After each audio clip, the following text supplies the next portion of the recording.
پخول دې پلاونه په خپل خیال کښې پخول دې پلاونه په خپل خیال کښې خو ګرم نه وې چې ته نه وې په خپل حال کښې ډېر ښه پخول دې پلاونه په خپل خیال کښې خو ګرم نه وې چې ته نه وې په خپل حال کښې او سړول اغېږل غواړي داسې نه ده سړول اغېږل غواړي داسې نه ده تا ګڼلې وه سرولې په سپین تال کښې ډېر ښه سړول اغېږل غواړي داسې نه ده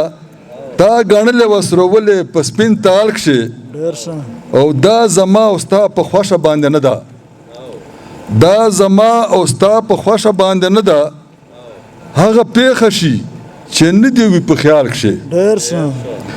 دا زما او ستا په خوښه باندې نه ده هغه پیښه شي چې نه دې وي په خیال کښې او تا خو ویل چې هره ورځ به مشوره کړم تا خو ویل چې هره ورځ به مشوره کړم مشوره دې چېرې ونه کړه په کال کښې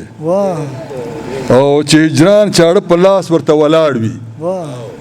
چې هجران چاړه په لاس ورته ولاړ وي څه به واخلي څو خوندونه په وصال کښې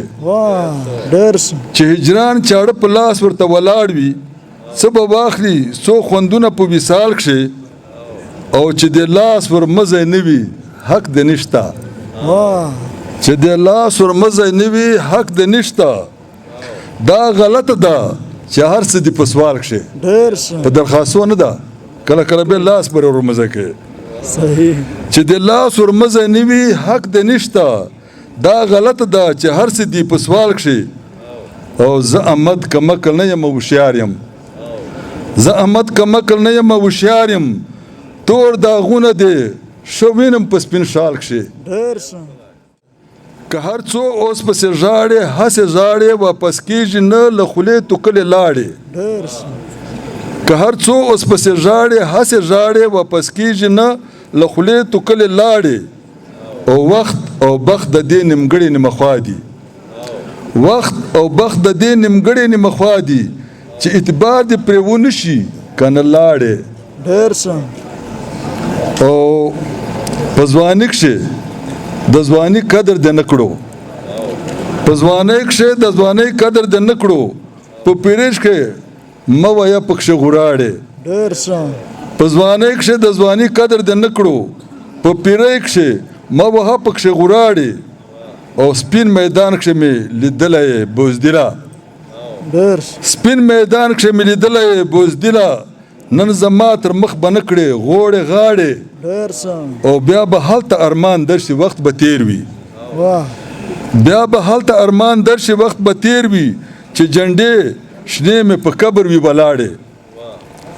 بیا به هلته ارمان درشي وخت به تیر وي چې جنډې شنې مې په قبر وي ولاړې او خدای رحیم ده درکوي یې په دنیا کښې خدای رحیم ده درکوي یې په دنیا کښې چې یې غواړې چې یې غواړې چې یې غواړې ډېر ښه خدای رحیم ده درکوي یې په دنیا کښې چې یې غواړې چې یې غواړې چې یې غواړې او ما احمد د زړه دعوا په بل چا نشته ما احمد د زړه دعوا په بل چا نشته د زړه خونې مې اشنا کړلې وي جاړې